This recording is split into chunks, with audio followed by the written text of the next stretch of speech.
Hello दोस्तों, my name is Tanu. Welcome to this session. आज के वीडियो में हम सीडीपी वाले क्वेश्चन को डिस्कस करने वाले हैं। इसके पहले वाले वीडियोस में भी हमने सीडीपी के क्वेश्चन को डिस्कस किया था और आज हम फिर से सीडीपी के क्वेश्चन को डिस्कस करने वाले हैं। तो अभी हम पेपर 1 के सीडीपी वाले क्वेश्चन को डिस्कस कर रहे हैं और आज का जो हमारा क्वेश्चन पेपर है वो 10 जनवरी 2022 का क्वेश्चन पेपर है। जो आज का हमारा क्वेश्चन पेपर है वो 10 जनवरी 2022 का क्वेश्चन पेपर है। आज हम उसको डिस्कस करने वाले हैं। तो अब हम देखते हैं हमारा आज का पहला क्वेश्चन क्या है। यकीन मानिए जितना भी मैंने प्रीवियस ईयर का क्वेश्चन पेपर प्रैक्टिस कराया है 2011 से लेके 2019 तक का, उसके अलावा 2019-20 तक का और उसके अलावा 2021 और 22 सेशन का जो भी मैं प्रैक्टिस करा रही हूँ, आपने जहाँ कहीं से भी पढ़ा है, एक बार आप मेरी बातों पे बिलीव करके प्रीवियस ईयर क्वेश्चन पेपर को प्रैक्टिस करके जाइए। आपका आराम से सीटेड जो जिसमें आपका अगर कम मार्क्स आ रहा हो या फिर आपका 1-2 नंबर से छूट रहा हो, आपका आराम से हो जाएगा। क्योंकि आप कमी कहाँ पे करते हैं? प्रैक्टिस में करते हैं। अगर आप प्रैक्टिस सही से करके जाते हैं तो आपका होना डेफिनेटली मतलब होगा ही होगा, इसमें कोई डाउट ही नहीं है। ठीक है, तो बार बार लोग मुझसे पूछ रहे हैं क्या ट्रिक है पास करने की। तो सबसे बड़ी ट्रिक है कि आप प्रीवियस ईयर क्वेश्चन पेपर को प्रैक्टिस करके जाइए, उससे बड़ी ट्रिक कोई भी नहीं है। और जितनी भी ट्रिक होते हैं क्वेश्चन को सॉल्व करने के, वो मैं क्वेश्चन पेपर में आपके साथ शेयर कर ही रही हूँ। तो मैं कोशिश करूँगी कि सारे पोर्शन का पेडागॉजी वाला पोर्शन जो कि 2022 और 23 में हुआ, 21 और 22 में पेपर हुआ है, वो सारा सॉल्व करवा दूँ। उसके पहले का तो मैंने सॉल्व करवा ही दिया है। बार बार करवाने से कोई फ़ायदा नहीं होगा और वीडियोस मैं शॉर्ट ही रखूँगी क्योंकि आपको भी अपना भी पढ़ने का टाइम चाहिए होता है। और उसके बाद कम टाइम में अगर आपका प्रैक्टिस हो जाएगा तो ज़्यादा बेटर होगा वो। तो अब हम देखते हैं अपना आज का पहला क्वेश्चन क्या बोल रहा है सीडीपी का। 30 क्वेश्चन हम आज के सेशन में डिस्कस करने वाले हैं। निम्नलिखित में से कौन सा कथन सही नहीं है? निम्नलिखित में से कौन सा कथन चारों में से सही नहीं है? विकास जो है वो क्रमबद्ध और व्यवस्थित होता है या फिर विकास केवल आनुवंशिकता से प्रभावित होता है? तो आपको मतलब तुरंत ही आंसर मिल गया, केवल। सही नहीं है ऑप्शन में पूछा गया है, तो सही यही नहीं है कि विकास जो है वो आनुवंशिकता और वातावरण दोनों से प्रभावित होता है, ना कि केवल आनुवंशिकता से। तो बी ऑप्शन तो एकदम ही सही नहीं है। विकास के सभी क्षेत्र एक दूसरे पर निर्भर करते हैं, तो ये ठीक है, ये ऑप्शन होगा नहीं। विकास क्रमबद्ध और व्यवस्थित होता है, ये भी सही बात है, तो ये भी आंसर नहीं होगा। अगला क्वेश्चन देखिए कि विकास की गति व्यक्तिगत होती है, तो ये भी सही है कि हर व्यक्ति का, हर इंडिविजुअल का विकास की गति जो है वो अपने अपने तरीके से होती है। कोई 10 महीने में चलना सीखेगा तो कोई 15 महीने में भी चलना सीखता है। तो सबके विकास की दर जो है वो यूनिवर्सल नहीं होती बल्कि अपनी व्यक्तिगत होती है। तो यहाँ पे बी ऑप्शन हमारा आंसर होगा क्योंकि विकास जो है वो केवल आनुवंशिकता से प्रभावित नहीं होता। तो इस क्वेश्चन में क्या था? इस क्वेश्चन में क्या था? ये क्वेश्चन बिल्कुल भी टफ क्वेश्चन नहीं था, ये एक नॉर्मल क्वेश्चन था। इसको आपको प्रैक्टिस करना है। इसमें मैं आपको बहुत ज़्यादा क्या एक्सप्लेन करूं, जितना ज़रूरत है मैं वो आपको सब कुछ एक्सप्लेन कर रही हूं। जहां पे ज़रूरत है कि यहाँ पे आपको नोट्स बनाने चाहिए तो वो मैं बता भी रही हूँ। मैं फालतू का डिस्कशन भी नहीं कर रही हूँ, यहाँ पे आपका टाइम पास भी नहीं करवा रही हूँ। और अगला क्या है कि भाषा अर्जन के संदर्भ में निम्नलिखित में से कौन सा चरण संवेदनशील है? भाषा अर्जन के समय में, लैंग्वेज एक्विजिशन, मतलब कि भाषा का अर्जन क्या होता है? जिसमें हमें एफर्ट नहीं लगाने पड़ते, प्रयास नहीं करना पड़ता, बल्कि हम सीख जाते हैं, तो वो भाषा अर्जन होता है। और एक भाषा का सीखना होता है जिसमें कि हम कोशिश करके सीखते हैं। जैसे कि हमारी जो मातृभाषा है, जैसे कि हिंदी, मान लीजिए कि हम लोग खड़ी हिंदी बोलते हैं, तो वो हमें सिखाया नहीं जाता। हमारे घर में, परिवार में, समाज में ऐसा बोला जाता है, तो हम भी बिना कोई किसी एफर्ट लगाए उसको सीख जाते हैं, मतलब उसको वैसा ही बोलने लग जाते हैं। तो उसको हम भाषा अर्जन कहते हैं। और जो ये भाषा अर्जन और भाषा सीखना है, ये आपको मतलब लैंग्वेज पेडागॉजी में देखने के लिए मिलता है। तो क्या है ये? यहाँ पे क्या बोला जा रहा है कि जो भाषा अर्जन के संदर्भ में निम्नलिखित में से कौन सा चरण संवेदनशील है? जन्म पूर्व अवस्था है, प्रारंभिक बाल्यावस्था है, किशोरावस्था है और वयस्क की अवस्था है। तो भाषा अर्जन के संबंध में कौन सा कथन जो है वो संवेदनशील है, कौन सा चरण संवेदनशील है? तो जन्म पूर्व की अवस्था संवेदनशील है, प्रारंभिक बाल्यावस्था संवेदनशील है, या फिर किशोरावस्था, या फिर वयस्क अवस्था। तो आपको समझ में आ रहा है कि जन्म से पहले की अवस्था में हम कैसे भाषा सीख पाएंगे?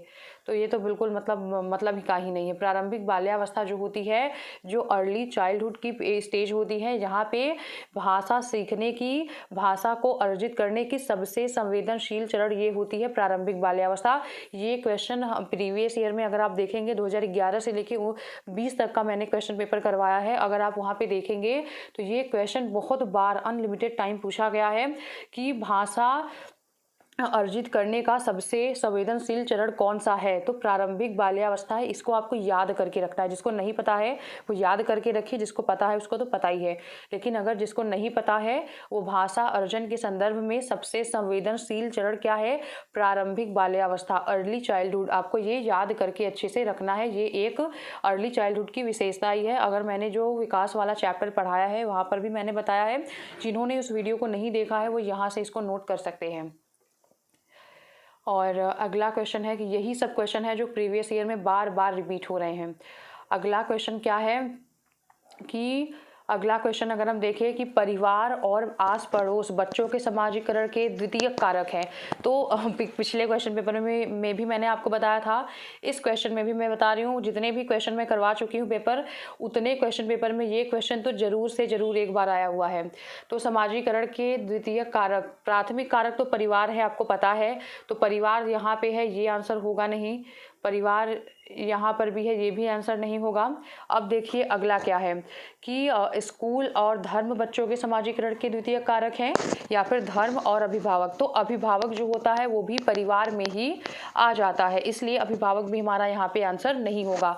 हमारा आंसर क्या होगा? स्कूल और धर्म दोनों ही समाजीकरण के द्वितीय कारक हैं। तो आपको सिर्फ इतना ही याद रखना है कि परिवार जो है वो हमारा प्राथमिक कारक है, और उसके बाद जितने भी है सब द्वितीयक में आते हैं। ठीक है, तो परिवार में ही हमारा क्या जुड़ा हुआ है? इस अभिभावक भी जुड़ा हुआ है, तो इसलिए हमारा अभिभावक वाला भी आंसर नहीं होगा। स्कूल और धर्म यहाँ पे आंसर बन रहा है। और अब हम अगला क्वेश्चन है कि जीन पियाजे के संज्ञानात्मक विकास के अनुसार बच्चे संरक्षण किस अवस्था में कर पाते हैं? कंजर्वेशन बच्चे किस अवस्था में कर पाते हैं? तो आपको मैंने वीडियो में भी बताया है, एक बार मैं फिर से बता रही हूँ। आप इसको अगर आपने पढ़ा होगा तो आपको याद ही होगा कि संरक्षण जो है वो मूर्त संक्रियात्मक अवस्था, कॉन्क्रीट ऑपरेशनल स्टेज की एक विशेषता है। तो कॉन्क्रीट ऑपरेशनल स्टेज होगा इसका, इसमें कुछ बताने लायक नहीं है। जो संरक्षण होता है, संरक्षण जो है वो कॉन्क्रीट ऑपरेशनल स्टेज की जो है वो विशेषता होती है। मतलब एक छोटा ग्लास है, एक लंबा ग्लास है और एक चौड़ा ग्लास है, सेम अमाउंट का पानी है। अगर वो लंबे ग्लास में रखा जाए तो अगर चाहे वो लंबे ग्लास में रखा जाए चाहे वो चौड़े ग्लास में रखा जाए, पानी का अमाउंट सेम रहेगा। ये बच्चे को किस अवस्था में पता हो जाता है? तो ये मूर्त संक्रियात्मक कॉन्क्रीट ऑपरेशनल में बच्चे को ये पता हो जाता है। इसी को संरक्षण का नियम कहते हैं। तो ये बार बार पूछा जाता है कि संरक्षण जो है वो किस अवस्था में बच्चों में डेवलप हो जाता है। तो कॉन्क्रीट ऑपरेशनल स्टेज में आपको इसको ऐसे ही याद करके रखना है। ये सब बार बार पूछे जाने वाले क्वेश्चन हैं। और अगला क्वेश्चन देखते हैं। अगला है कि मूर्त संक्रियात्मक अवस्था के बच्चों को पढ़ाते हुए एक शिक्षिका को क्या नहीं करना चाहिए? वर्गीकरण के मौके देना चाहिए, ये बात ठीक है। और ऐसी समस्याएं देना जिनमें अमूर्तता की आवश्यकता हो, क्रमिक करने के कार्य देना और मूर्त संसाधन देना। तो आपको यहाँ पे मूर्त संसाधन देना ये तो नहीं करना चाहिए, मतलब कि ये तो करना चाहिए। यहाँ पे आपको नहीं वाला पॉइंट पूछा गया है। यहाँ पे क्या पूछा गया है? नहीं वाला पॉइंट। तो यहाँ पे मूर्त संक्रियात्मक अवस्था में अमूर्तता को स्थान नहीं देना चाहिए। तो मूर्त संक्रियात्मक अवस्था कॉन्क्रीट ऑपरेशनल स्टेज के बच्चों को पढ़ाते हुए एक शिक्षिका को क्या नहीं करना चाहिए? तो ऐसी समस्याएं देना जिनमें अमूर्तता की आवश्यकता हो, क्योंकि हम मूर्त संक्रियात्मक स्टेज के बच्चों को पढ़ा रहे हैं तो हमें ऐसे बच्चों को ऐसा अमूर्तता की समस्याएं नहीं देना चाहिए। तो यहाँ पे बी ऑप्शन जो है वो ज़्यादा ठीक हो, मतलब ठीक है, वही ऑप्शन ही है।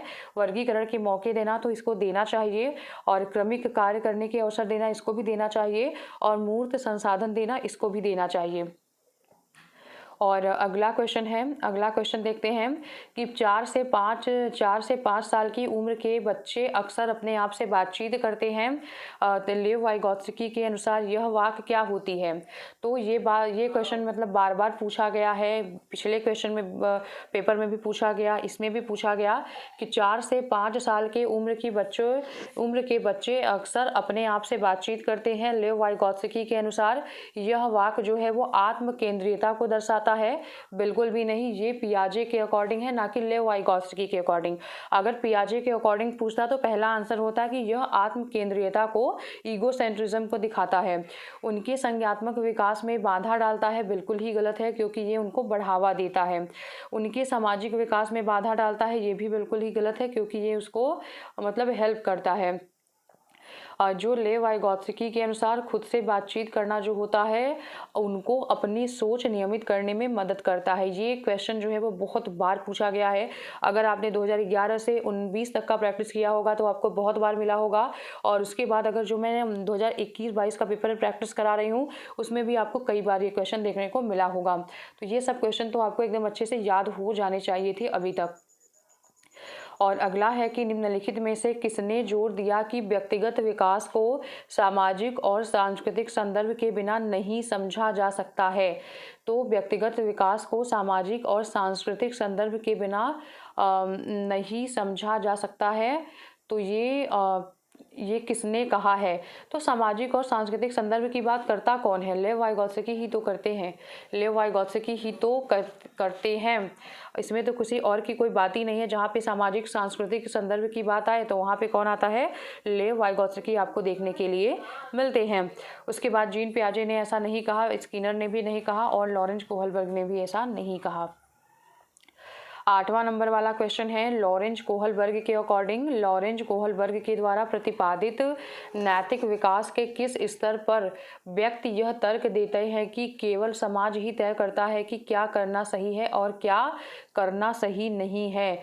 लॉरेंज कोहलबर्ग का जो नैतिकता का सिद्धांत है ये क्वेश्चन वहाँ से पूछा गया है, और इसमें पूछा गया है कि नैतिक विकास के किस स्तर पर व्यक्ति यह तर्क देते हैं कि केवल समाज ही तय कर सकता है कि क्या सही है और क्या नहीं। तो आज्ञा पालन और दंड इसमें तो होगा नहीं, क्योंकि ये सबसे पहला स्टेज है और इसमें जो है वो दंड और आज्ञाकारिता से ही डिसाइड होता है। कार्य जितना ही ज़्यादा बुरा होगा उसके लिए दंड भी उतना ही ज़्यादा होगा। तो ये ऑप्शन तो होगा नहीं। अच्छा लड़का अच्छा लड़की ओरिएंटेशन ये भी नहीं है। अच्छा लड़का अच्छा लड़की ओरिएंटेशन ये भी आंसर नहीं होगा। अधिकारिता और सामाजिक क्रम व्यवस्था का अभिविन्यास, क्योंकि इसमें समाज ही तय कर रहा है कि क्या सही है और क्या नहीं। तो यहाँ पे सी ऑप्शन आपको देखने को मिलेगा कि अधिकारिता और सामाजिक क्रम व्यवस्था अभिविन्यास जो है उस अवस्था में समाज ही तय कर सकता है कि क्या सही है और क्या सही नहीं है। और डी वाला तो सबसे बड़ा सबसे हायर स्टेज है, तो ये भी नहीं होगा। यहाँ पे हमारा आंसर क्या होगा, सी होगा। और 9वां क्वेश्चन है कि निम्नलिखित में से कौन सी व्याख्या हार्वर्ड गार्डनर के द्वारा प्रतिपादित तार्किक गणितीय बुद्धि का आलेख करती है।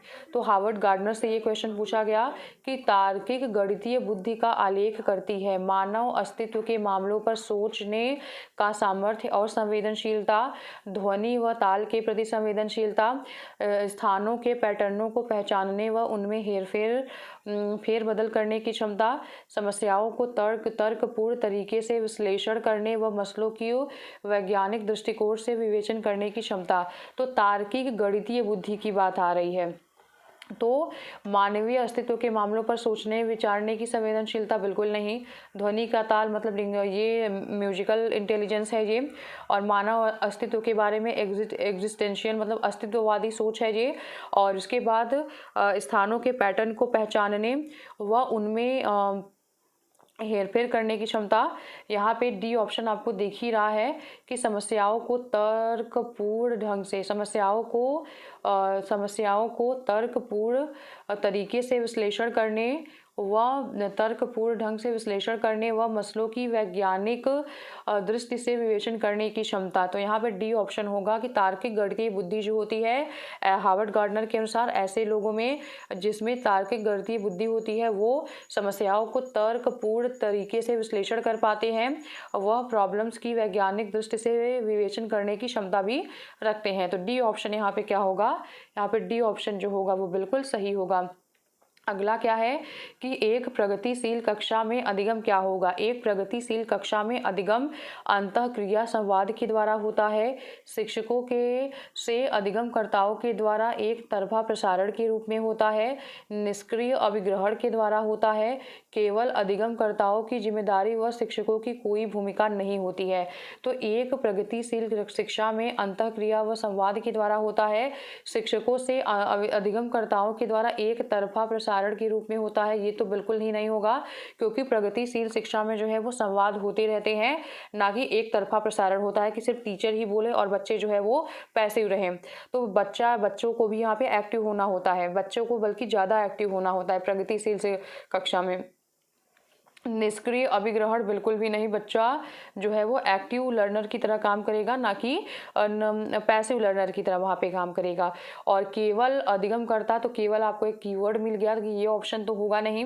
केवल अधिगमकर्ताओं की जिम्मेदारी है वह शिक्षकों की कोई भूमिका नहीं है, तो बिल्कुल ही गलत है। अंतःक्रिया व संवाद के द्वारा होता है, अंतःक्रिया और संवाद के द्वारा होता है, मतलब एक दूसरे से टीचर और बच्चों में बातचीत भी होती है और उनके बीच में जो है वो आवश्यक गतिविधियां, बातचीत, जो भी जरूरत की चीज़ें होती हैं वो सब चीज़ें इसमें होती हैं। तो एक प्रगतिशील शिक्षा प्रणाली जो होती है वो बाल केंद्रित होती है, वो लचीली होती है, वो एनसीएफ को फॉलो करती है और उसमें मतलब कि और शिक्षक और बच्चों के बीच में प्रॉपर संवाद होता है, बच्चे एक्टिव होते हैं वहाँ पे और बच्चे ही शिक्षा का केंद्र बिंदु होते हैं प्रगतिशील शिक्षा में।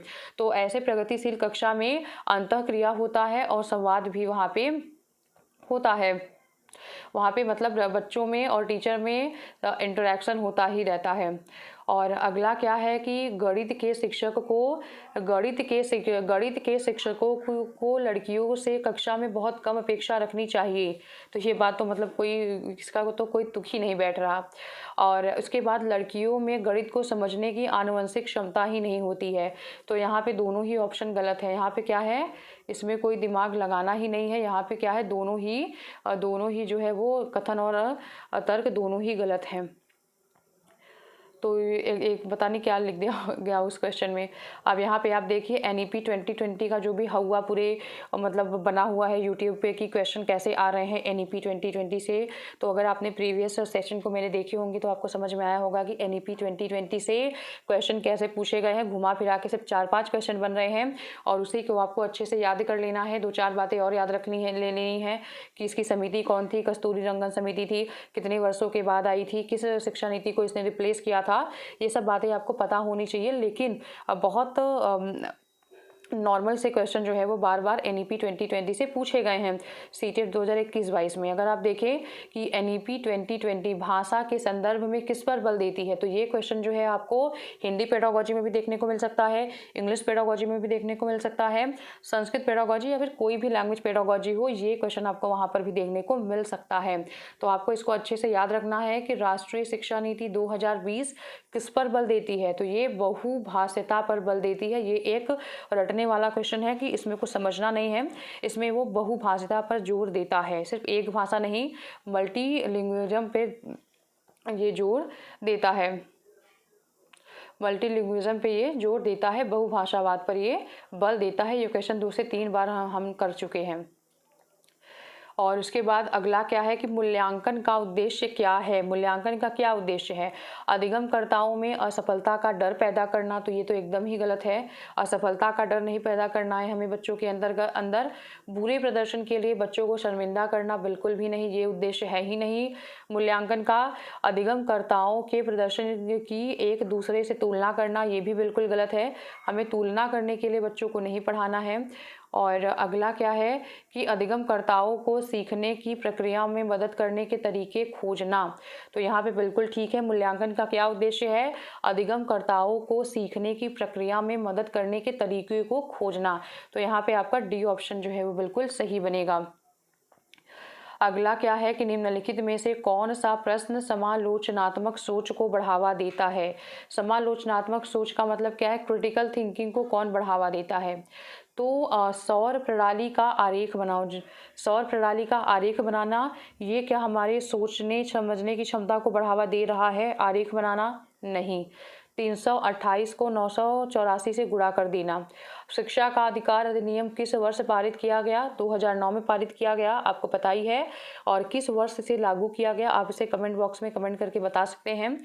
और तो इसमें तो आपको रटना है, आपने याद किया हुआ है, आपने तुरंत बता दिया रिकॉल करके, तो इसमें हमारी कोई भी क्रिटिकल थिंकिंग नहीं लगी। अगला क्या है कि शहरीकरण और वैश्वीकरण। शहरीकरण और वैश्वीकरण के विभिन्न सामाजिक आर्थिक स्तर के लोगों पर अलग अलग प्रभाव का विश्लेषण करना। तो यहाँ पे डी ऑप्शन बिल्कुल ही ठीक है। जो क्रिटिकल थिंकिंग है वो यहाँ पे लगेगी कि जो शहरीकरण है और वैश्वीकरण के विभिन्न सामाजिक आर्थिक स्तर के लोगों पर अलग अलग प्रभाव का विश्लेषण करना। तो यहाँ पे डी ऑप्शन जो है वो क्या होगा, बिल्कुल सही होगा। और हमारा अगला क्वेश्चन है, अधिगमकर्ताओं की व्यक्तिगत विभिन्नताओं को ध्यान में रखने के लिए एक शिक्षिका को क्या करना चाहिए। अधिगमकर्ताओं के पूर्व अनुभव की उपेक्षा करनी चाहिए।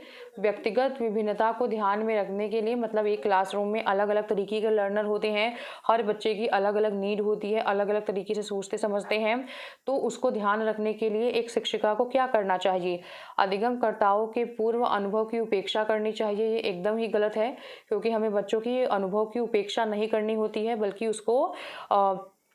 उसको जानना समझना होता है। अधिगमकर्ताओं के पूर्व अनुभव को शामिल करके उनका संचय करना चाहिए, ये बात ठीक है। अधिगमकर्ताओं के आकलन हेतु एक समान तरीकों का इस्तेमाल करना चाहिए। एक समान तरीके कभी हो ही नहीं सकते। अगर वहाँ पे जिस क्लास में विभिन्नताएं होती हैं उस क्लास में एक तरीके से हम पढ़ा नहीं सकते हैं, तो ये ऑप्शन भी नहीं होगा। अगला क्या है कि सभी अधिगमकर्ताओं के लिए मानकीकृत पाठ्यक्रम को लागू करना चाहिए। तो बिल्कुल भी नहीं, मानकीकृत पाठ्यक्रम को लागू करना उतना सही नहीं है। यहाँ पे क्या होगा कि व्यक्तिगत विभिन्नता को ध्यान रखने के लिए एक शिक्षिका को अधिगमकर्ता के पूर्व अनुभव को शामिल करके उसका क्लासरूम में संचय मतलब उसका संचय करना चाहिए, ज़रूरत पड़ने पर उसका यूज़ भी करना चाहिए, ताकि बच्चों को लगता है कि हम क्लासरूम में इम्पॉर्टेंट हैं। और इसके बाद अगला क्वेश्चन है कि एक समावेशी कक्षा में विद्यार्थी ज्ञान सामग्री के निष्क्रिय प्राप्तकर्ता होते हैं, निष्क्रिय प्राप्तकर्ता नहीं होते हैं, बल्कि ये सक्रिय प्राप्तकर्ता होते हैं। विद्यार्थी समतापूर्ण तरीके से बढ़ते हैं और विकसित होते हैं, ये बात ठीक है। प्रौद्योगिकी के उपयोग में विद्यार्थियों के साथ भेदभाव किया जाता है, तो बिल्कुल ही गलत है ये। विद्यार्थी पूरी तरह से अपने दम पर ही अधिगम में आने वाली बाधाओं को दूर करते हैं, तो ये भी बिल्कुल ही गलत है। यहाँ पे विद्यार्थी समतापूर्ण तरीके से बढ़ते हैं और विकसित होते हैं। इनमें बच्चों को मतलब बच्चों के समान अवसर प्रदान किए जाते हैं। समता का मतलब ये कि कुछ लोगों को जिसको स्पेशल नीड की आवश्यकता है, स्पेशल जैसे कि कोई बच्चा देख नहीं सकता है, तो उसको जिस चीज़ की आवश्यकता है उसको वो प्रोवाइड कराया जाए। वो सबको नहीं प्रोवाइड किया जाएगा, वो सिर्फ उसी को प्रोवाइड किया जाएगा जिसको जिसकी ज़रूरत है, बस उसी को वो प्रोवाइड किया जाता है। तो उसी को हम समता कहते हैं। कि ऐसा नहीं है कि अगर क्लासरूम में सबको समान चीज़ें दे दी जाएंगी, जिसको जिसकी नीड है उसको, किसी को व्हील चेयर की आवश्यकता है तो बस उसी को व्हील चेयर दिया जाएगा, सबको व्हील चेयर नहीं दे दिया जाएगा, ठीक है। तो इस तरीके से उसमें काम किए जाते हैं समता में। तो विद्यार्थी समतापूर्ण तरीके से बढ़ते हैं और विकसित होते हैं। तो यहाँ पे एक समावेशी कक्षा में विद्यार्थी समतापूर्ण तरीके से बढ़ते हैं और विकसित होते हैं, तो यहाँ पे बी ऑप्शन हमारा बिल्कुल सही होगा। और अगला क्वेश्चन है कि आर्थिक रूप से कमजोर वर्ग के विद्यार्थियों की शिक्षा के संबंध में शिक्षा का अधिकार अधिनियम 2009 के खंड 12 के द्वारा निम्नलिखित में से किसकी सिफारिश की गई है। आर्थिक रूप से कमजोर वर्ग के विद्यार्थियों की शिक्षा के संबंध में RTE 2009 के खंड 12 के द्वारा निम्नलिखित में से किसकी सिफारिश किया गया है। केवल सरकारी विद्यालय में दाखिला, निजी विद्यालयों में आरक्षण, केवल व्यावसायिक शिक्षा का प्रावधान, उनके लिए अलग विद्यालय। तो यहाँ पे इसका जो आंसर होगा वो क्या होगा, निजी विद्यालय में आरक्षण। तो आपको पता है क्या करना है, अब इसके लिए आपको आरटीई नहीं पढ़ने लगना है, ठीक है।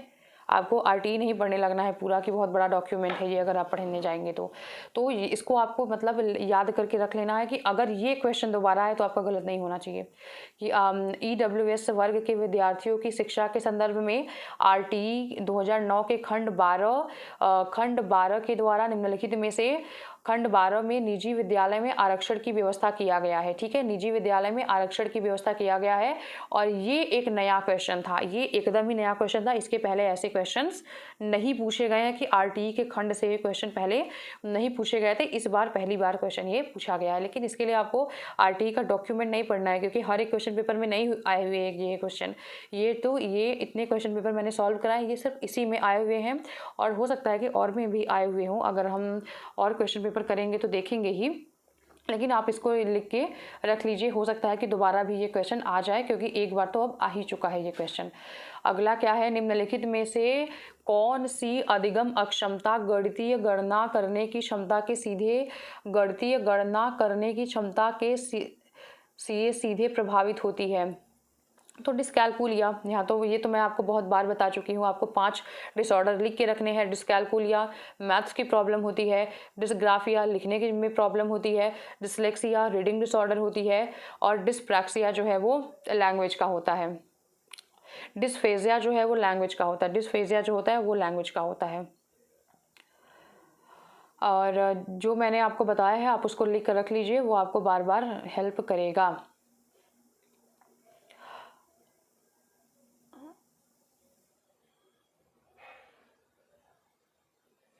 और अगला क्या है कि 19 नंबर वाला क्वेश्चन अगर हम देखते हैं कि विविध शिक्षण आवश्यकताओं वाले विद्यार्थियों को शामिल करने के लिए निम्नलिखित में से किसकी आवश्यकता है। विविध शिक्षण आवश्यकता वाले मतलब अलग अलग नीड वाले बच्चे हैं वाले विद्यार्थियों को शामिल करने के लिए, मतलब एक समावेशी क्लासरूम की बात की जा रही है, तो किसकी आवश्यकता है। तो बैठने की निश्चित व्यवस्था तो बिल्कुल नहीं, ऐसा तो नहीं होना चाहिए कि एक निश्चित व्यवस्था जैसे कि हम लोग करते थे कि मैं आगे बैठती हूँ तो मैं आगे ही बैठूंगी, मैं पीछे नहीं बैठूंगी। तो एक निश्चित व्यवस्था ऐसी नहीं होनी चाहिए। लचीला पाठ्यक्रम, मानकीकृत आकलन, लचीला पाठ्यक्रम तो होना चाहिए, क्योंकि अलग अलग नीड वाले बच्चे हैं तो अलग अलग तरीके से हमें पढ़ाने की ज़रूरत पड़ सकती है। और मानकीकृत आकलन होना चाहिए, ऐसा भी नहीं है। और पाठ्य पुस्तक केंद्रित शिक्षा शास्त्र भी नहीं होना चाहिए। यहाँ पे क्या होगा, हमारा बी ऑप्शन जो है वो यहाँ पे बिल्कुल सही हो जाएगा। अगर हमें अलग अलग नीड वाले, एक समावेशी क्लासरूम हो, प्रगतिशील शिक्षा हो, बाल केंद्रित शिक्षा हो, ये सब में पाठ्यक्रम हमेशा लचीला होना चाहिए। तो यहाँ पे बी ऑप्शन होगा, ठीक है। इसीलिए यहाँ पे बी ऑप्शन होगा। आपको मैं बार बार बताते हुए इसलिए चल रही हूँ कि जब भी क्वेश्चन आपको ऐसा देखने के लिए मिले तो आप लचीला पाठ्यक्रम या लचीली शिक्षा की तरफ आराम से जा सकते हैं।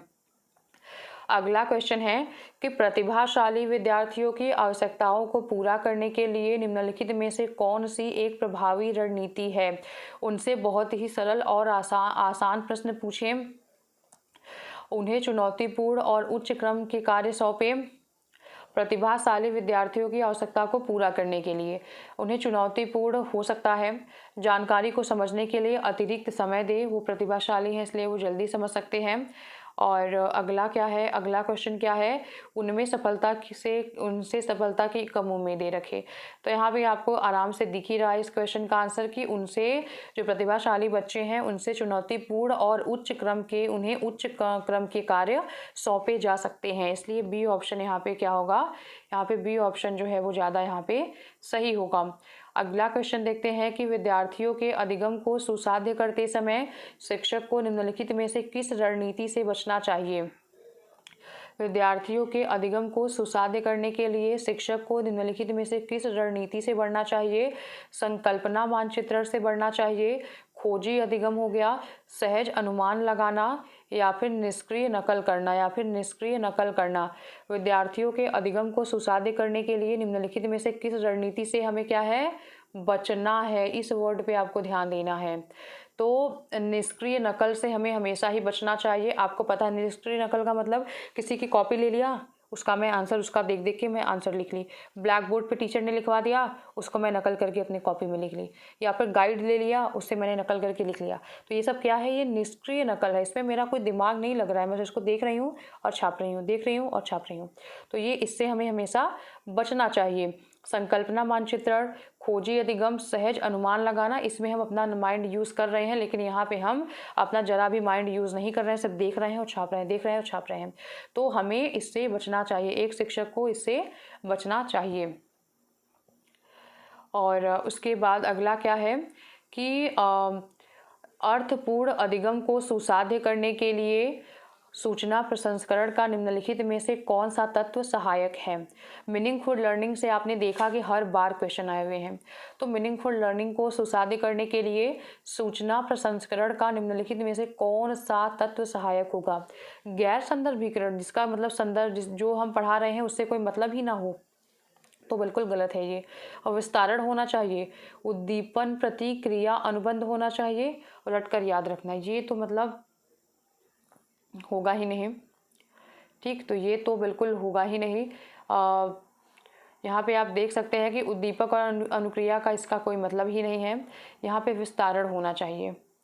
सूचना प्रसंस्करण जो है वो उसमें क्या सहायक होगा, एलैबोरेट करें, मतलब विस्तार करके बताया जाए। अर्थपूर्ण अधिगम में मतलब कि एलैबोरेट करके, विस्तार करके किसी भी चीज़ को सिखाया या समझाया जाना चाहिए। सूचना प्रसंस्करण का निम्नलिखित में से कौन सा तत्व सहायक होगा सूचना प्रसंस्करण में, तो वो विस्तारण होगा, एलैबोरेशन होगा, जिसमें कि किसी भी टॉपिक को थोड़ा विस्तार से, थोड़े अच्छे से एलैबोरेट करके एग्जाम्पल के माध्यम से समझाने की कोशिश करनी चाहिए। तो यहाँ पे बी ऑप्शन जो है वो एकदम सही होगा। और अगला क्वेश्चन क्या है, 23 नंबर वाला क्वेश्चन, एक नया विषय पढ़ाना। 23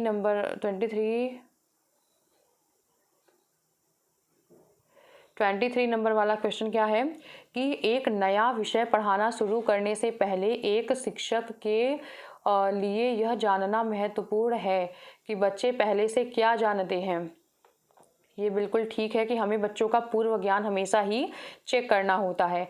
उनकी सामान्य भ्रांतियाँ, बिल्कुल सही है कि वो क्या भ्रांतियाँ अपने मन में लेकर आए हैं, ये भी जानना जरूरी होता है। विषय सीखने के लिए पूर्व अपेक्षाएं होनी चाहिए और विद्यार्थियों की पसंदीदा अधिगम शैली। तो एक नया विषय पढ़ाना शुरू करने से पहले एक शिक्षक का क्या जानना महत्वपूर्ण है।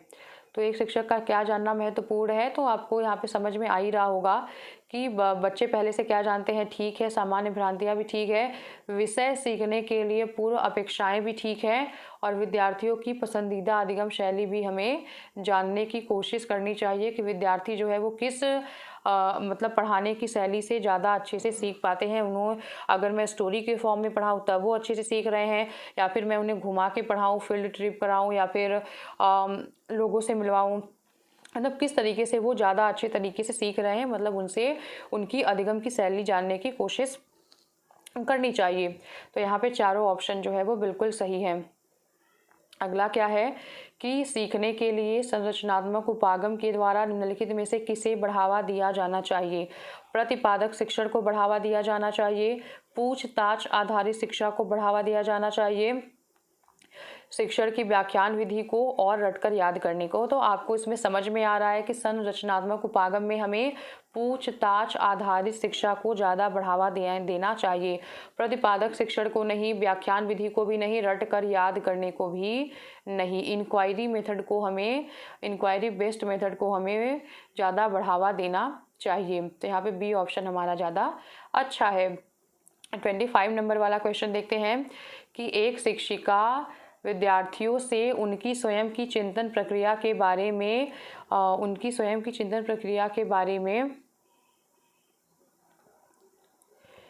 एक शिक्षिका विद्यार्थियों से उनकी स्वयं की चिंतन प्रक्रिया के बारे में सोचने के लिए कह रही है। स्वयं की चिंतन प्रक्रिया के बारे में सोचने के लिए कह रही है। वह विद्यार्थियों के बीच किस तरह के कौशल विकसित करने पर ध्यान केंद्रित कर रही है। एक शिक्षिका विद्यार्थियों से उनकी स्वयं की चिंतन प्रक्रिया के बारे में सोचने के लिए कह रही है। वह विद्यार्थियों के किस तरह के कौशल विकसित करने पर ध्यान केंद्रित कर रही है। तो घोषणात्मक या अधिसंज्ञानात्मक। तो स्वयं की चिंतन प्रक्रिया के बारे में सोचना अधिसंज्ञानात्मक मतलब मेटा कॉग्निशन होता है। एक समय ये था 2018 या 19 में एक बार ये क्वेश्चन पूछा गया था और ये क्वेश्चन एकदम उस समय नया क्वेश्चन हुआ था। लेकिन अब मतलब 2021-22 का जो क्वेश्चन पेपर बनाया गया है उसमें ये मेटा कॉग्निशन से हर एक शिफ्ट में क्वेश्चन पूछे गए हैं। मतलब ये जो टॉपिक है वो बहुत इंपॉर्टेंट हो गया है इस समय। तो स्वयं की चिंतन की प्रक्रिया के बारे में सोचना क्या होता है, वो मेटा कॉग्निशन होता है, अधिसंज्ञान होता है। तो ये एक हाई लेवल की थिंकिंग होती है। तो यहाँ पे क्या होगा, इसमें बी क्वेश्चन होगा। और अगला क्या है कि अक्षरों की 25 हो गया। 26 का क्या होगा कि अक्षरों की एक लंबी श्रृंखला को यादगार और सार्थक भागों में समूहित करके याद रखने की रणनीति क्या कहलाती है। एक लंबी श्रृंखला को यादगार और सार्थक भागों में समूहित करके मतलब सामूहिक करके उसे याद करने की क्रिया क्या कहलाती है। तो इसको खंडीकरण कहते हैं। मैंने आपको यह क्वेश्चन मैं आपको पहले भी पढ़ा चुकी हूँ। चंकिंग कहते हैं इसको। किसी भी चीज़ को अगर हम ग्रुप में याद करते हैं, याद करने की कोई ट्रिक बना लेते हैं, लाइक कि आपको किसी का नंबर याद रखना है, आप उसको 2-2 के फॉर्म में याद रखते हैं कि 3-3 के फॉर्म में याद रखते हैं। तो ये क्या होता है, ये चंकिंग विधि होती है, खंडीकरण होती है कि उसको हम चंक्स में याद रखते हैं, कि छोटे छोटे भागों में हम उसको याद रखते हैं, ग्रुपिंग करके याद रखते हैं। और अगला क्वेश्चन है कि नए स्पष्टीकरण तैयार करना, लक्ष्य प्राप्त करने के लिए पहले सीखे गए नियम के सरल अनुप्रयोग से परे जाना और परिणामों का मूल्यांकन करना निम्नलिखित में से किसके महत्वपूर्ण भाग हैं। नए स्पष्टीकरण को तैयार करना और लक्ष्य को प्राप्त करने के लिए पहले सीखे गए नियमों के सरल अनुप्रयोग से परे जाना और परिणामों का मूल्यांकन करना किसके महत्वपूर्ण भाग होते हैं। समावेशन का, भ्रांति का, समस्या का और क्या है ये रटकर याद करने का। तो यहाँ पे आपको दिख ही रहा है कि भ्रांति तो है नहीं ये, और याद करना भी नहीं है, और ना ही इसमें किसी का समावेश हो रहा है। ये क्या है, ये समस्या समाधान है। तो नए स्पष्टीकरण तैयार करना, लक्ष्य प्राप्त करने के लिए पहले सीखे गए नियमों के सरल अनुप्रयोग से परे जाना और परिणामों का मूल्यांकन करना किसके महत्वपूर्ण भाग होते हैं ये। तो किसके महत्वपूर्ण भाग होते हैं, समस्या समाधान की।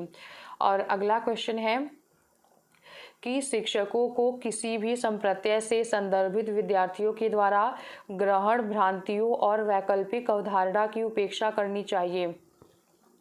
शिक्षकों को किसी संप्रत्यय से संदर्भित विद्यार्थियों के द्वारा ग्रहण भ्रांतियों और वैकल्पिक धारणाओं की उपेक्षा करनी चाहिए, बिल्कुल गलत है। जो बच्चों की वैकल्पिक धारणाएं होती हैं और जो उनकी भ्रांतियां होती हैं, हमें उसकी उपेक्षा नहीं करनी चाहिए। भ्रांतियां अत्यंत गलत होती हैं और तर्कहीन चिंतन प्रक्रिया को दर्शाती हैं, बिल्कुल गलत है। भ्रांतियां जो होती हैं वो बच्चे की सोच को दिखाती हैं, ये तर्कहीन नहीं होती, उसमें भी कुछ ना कुछ तर्क लगा होता है। तो ये दोनों ही ऑप्शन गलत हैं। ये क्या है, ये दोनों ही ऑप्शन जो है वो गलत हैं। तो यहाँ पे डी ऑप्शन हमारा आंसर हो जाएगा। और अगला क्वेश्चन क्या है कि संवेगों से संबंधित समकालीन मनोवैज्ञानिक सिद्धांत संज्ञानात्मक और भावनात्मक प्रक्रिया के संबंध को किस तरीके से देखते हैं। तो ये क्वेश्चन जो है वो 2019 में भी पूछा गया था। संवेगों से संबंधित समकालीन मनोवैज्ञानिक सिद्धांत संज्ञानात्मक और भावनात्मक प्रक्रियाओं के संबंध को किस तरह से देखते हैं। दोनों एक दूसरे से स्वतंत्र हैं, दोनों एक दूसरे में गुथे हुए हैं। सेम टू सेम क्वेश्चन था।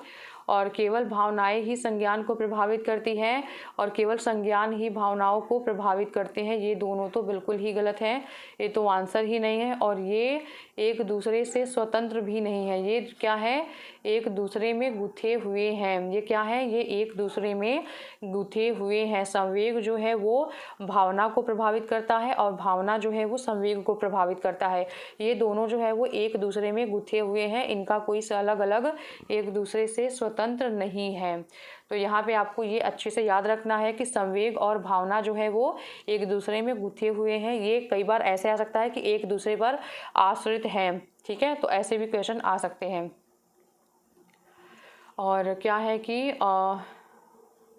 अगला है कि 30 नंबर वाला क्वेश्चन और आज का लास्ट क्वेश्चन, विद्यार्थी सीखने के लिए प्रेरित महसूस करते हैं जब कार्य होता है मूर्त और अत्यधिक जटिल। अत्यधिक जटिल है तो प्रेरित नहीं हो पाएंगे सीखने के लिए, उनकी वास्तविक दुनिया से जुड़ा। ये बात बिल्कुल ठीक है। बच्चे सीखने के लिए प्रेरित तब महसूस करेंगे अपने आप को जब उनका जो कार्य है वो वास्तविक दुनिया से जुड़ा हुआ हो। अप्रासंगिक कार्य है ये भी गलत है। और अगला क्या है कि बिल्कुल भी चुनौती नहीं है, तो ये भी गलत है। विद्यार्थी सीखने के लिए प्रेरित महसूस करते हैं जब उनका कार्य वास्तविक जीवन से जुड़ा हुआ हो। तो आज भी हमने 30 क्वेश्चन को प्रैक्टिस कर लिया है, 30 क्वेश्चन को प्रैक्टिस कर लिया है। और ऐसे ही हम पर डे एक एक वीडियो को करते जाए, एक एक क्वेश्चन पेपर को कंप्लीट करते जाएंगे। जैसे ही हमारा CDP वाला पोर्शन ख़त्म होगा हम मैथ पेडागोजी और हिंदी पेडागोजी दोनों को ही स्टार्ट कर लेंगे और उसके साथ साथ EVS का कंटेंट वाला पार्ट भी हम स्टार्ट कर लेंगे। तो हम आज की वीडियो में इतना ही करते हैं। Thank you so much.